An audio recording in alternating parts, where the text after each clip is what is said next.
Racing just is started with high voltage. Break quickly at the start in the middle portion of Wiz King Dynasty.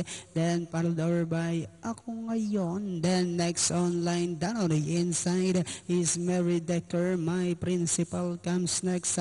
While Medal of Valor is the early trailer by about 12 lengths of the leader. And going along for the first turn, Ako Ngayon. High voltage is already outside second, a length further back in third comes King Dynasty.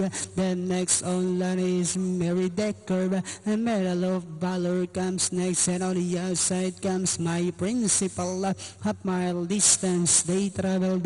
We have Ako Ngayon moving up now on the outside is entry number 6 high voltage. King Dynasty is racing in third, then comes Mary Decker.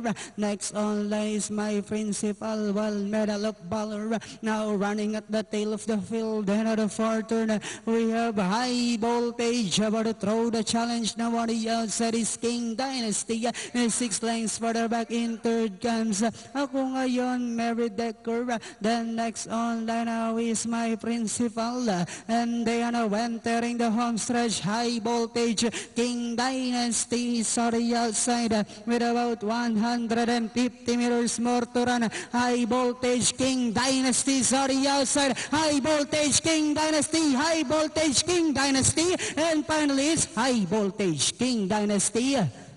Third, close finish My Principal, Mary Decker. Ako Ngayon.